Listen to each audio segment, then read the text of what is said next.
Mangutana ko, anong naamo dire? Ano? Ha?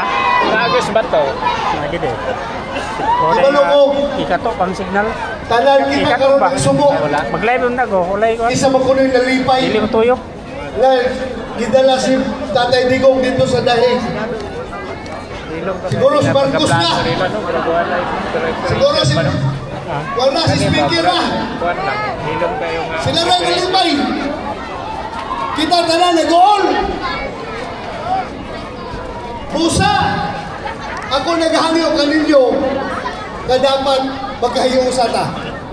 Hilabi na kita ang mga taga-Mindanao. We should not be treated as second-class citizens of this country. Diba? Kung sila Pilipino, kita Pilipino mo. Nganong gusto mo nila na sila na permente maghupot sa atong panggobyerno? Nganong gusto nila na sila na permente ang muguli sa atong gobyerno? Kita taga-Mindanao, wala ba tayong karapatan? Basig dili na nila gusto buyan tungod kay balo sila dati kami Mindanao puro maayong tao. Diba? Unya na ko padayo sa uyaw-uyaw dire. Magayon sa katahuran. Magayon sa katahuran. Of course, sa atong pinalagang mayor. Pinalagang mayor, bukan kayo, batanon, o tugihan. O dako pa kayong future sa iyahang karir sa politika. Ang atong pinalangga na si Mayor Jose Paulo Evangelista. Kami Mayor. Kaubang po na ito, ang mga board members, sila board members, Krista Pinyol, Joseph Evangelista, ako gining barkada, kanyang tupa. Kapatano ko kami. Toto Calibara, Vice Governor Efren Pinyol, ang atong incoming Governor, former Secretary of Agriculture, former Mindat Chairman, former Governor Emmanuel Manny Pinyol,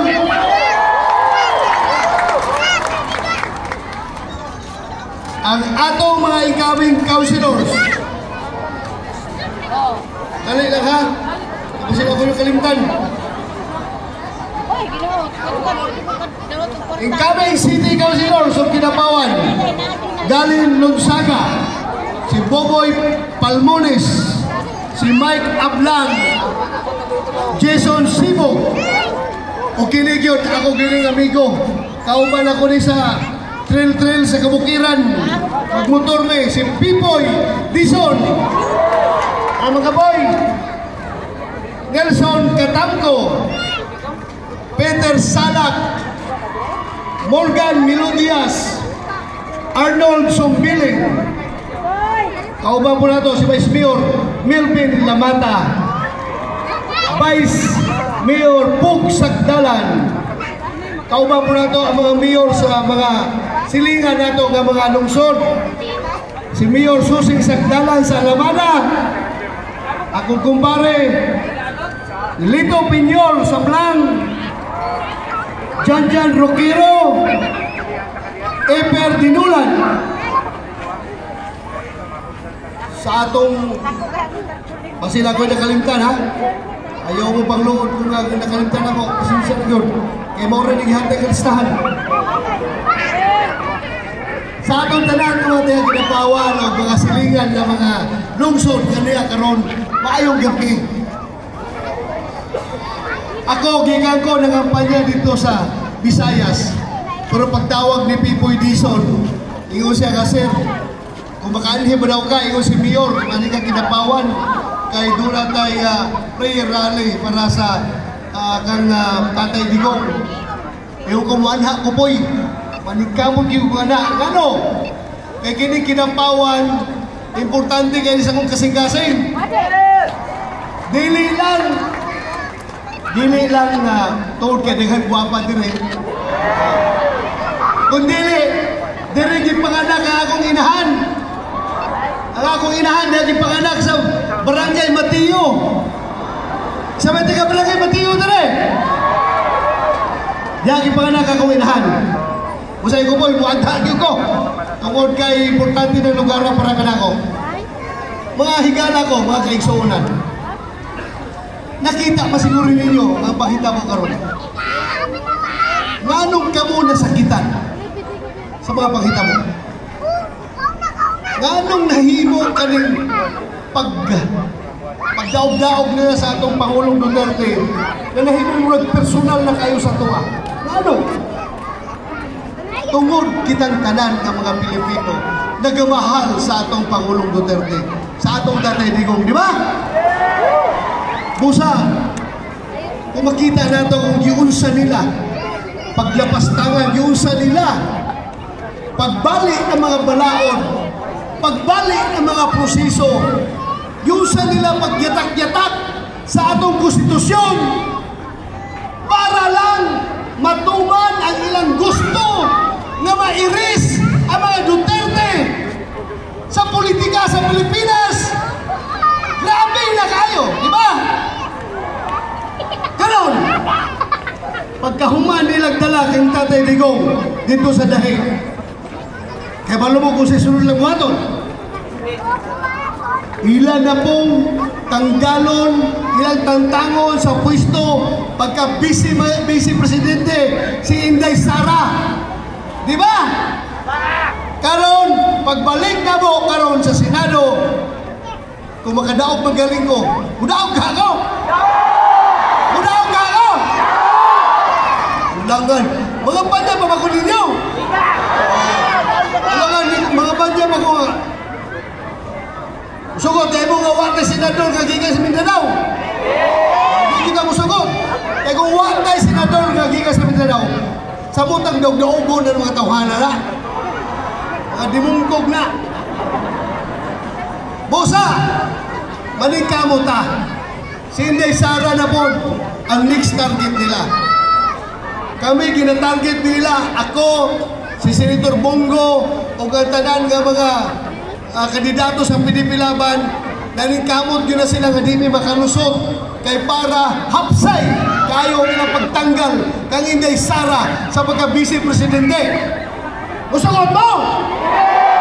Dili. Busa ako, nagahangyo ka ninyo. Kinasingkasin nagahangyo. Isip mga silingan na mo. Ako taga Davao Sur naman ko. Yarap ako Diego, Santa Cruz. Hangyo lang ko ninyo mga silingan. Unta, magkahiusa ta. Suportahan nato ang line-up sa PDP Laban. Vote straight PDP Laban! Kaya nga no, kinahanglan lang nila og 16 ka boto para matanggal si Inday Sara sa pagka-vice presidente. Ang senador 24, kung makakuha sila 2/3 vote of the Senate, which is 16 votes, tanggal na si Inday Sara. So, para dili na makuha ang 16 ka boto, kinahanglan kita dunay siyam na dili mo boto. So sa pagkakaroon, kung makalusot pa no galing si Senator Bongo, ako, ang isa pang kauban na to si Binoy, Senator Robin Padilla, tulura yung taon mi. So di yun mi makakuhag siyam. Pero kung kining gi-endorso ni Tatay Digong, kanuog ba siguro mo, bisag na priso na siya. Ang iyag yung concern, tabangi in tao ng akong line-up sa PDP Laban, o yung gipaabot ka na to, di ba? Gi-endorso ni Vice President Inday Sara, kaming napulo ng mga PDP Laban. Senator Bongo, ako, Philip Salvador, Attorney Bundok, Jimmy Bundok, si Attorney Congressman Marcolita, Philip Salvador, Attorney JB Hinlo, Attorney Raul Lambino, Pastor Apollo Kibuloy, o si Dr. Marites Mata. Napulo na kabok. Napulo plus isa na si Inday sa Robin Padilla, 11. Kung 11, bisa pag-unsaon nila, dili nila matanggal sa pwesto si Inday Sara. Magkahiusa yun ta, mga kaisunan ko. Kaya kung di ta magkahiusa, lukoy kayo tayo sa Mindanao. Mga tambaluslos na mga tao dito. Musugot pa mo, perminte na nita, daog-daogon! Ganon, kung magawas ng wara sa ICC, batok ka na ko. Tuwa naman si Presidente dito, ilan ang gikulong. Kung magawas ng waran, laban ka na ko. Kaysa may pupuluntin na nga, itago ko ninyo sa inyong balay. Ha? Pasa ka mo! Ay, kadaghan! Kadaghan! Busa, pagbantay mo. Kung nanay waran, magbalin-balhin ko sa iyong balay. Hindi ko kinapawan magtago. Ha? Balin-balhin ko sa iyong balay. Nakita mo sa ulit, wala mo ginatong i-recognize ng jurisdiction sa ICC. Wala man yun, kaya bisag usaon na ito, dili na kamembro. Nga nung nahimo nila ito kay Pangulong Duterte? Nga no? Tungod sa ilang kahakong sa poder, sa gobyerno. Ilang gihimo ito kay President Duterte. Bisag klaro na kayo. Maingon sila, pag hearing na mo, Senate hearing. Yes, we do not recognize the jurisdiction of ICC. Hindi namin sundin yung warrant ng ICC dahil hindi namin recognize. Pero, we are bound by our treaty, by our obligations with the Interpol. Pagkatampaluslos yung explanation, no? Wag yun! Bisang mag-grade 6 ka, di ka mutuwa na explanation na na! Nga no? Wala di-recognize ang ICC, hindi na tamping bro. Pero, ilang usa may warat ng dala ang Interpol. Di ba gikan sa ICC? O, nga nung gusto nyo kasi gusto sa Interpol. Ilang na may magbaliban. Ngayon ka, sorry Interpol, we cannot implement your warrant because we do not recognize the jurisdiction of ICC over the Philippines. Inaalala kasi nila eh. Puro sa himo nila. Nag-andam pa sa ng plano para siguro yung kabiyahe. Kita, kung kita mo hangyo sa Interpol, o napaw, tanawa nito nga kinapawan. Si Colonel Hector Grijaldo, kaya kinapawan na, usap ka upisan, upang magligdong, na dili yun po inimitahan. Tanawahan doon karoon, nagkakulong ihapon! Sa mga inustisya sa itong nason. Ang tanong na opisyal, ikulong gihapon, hantod karon, tanawa, nagkulong. Ngano? Kay dili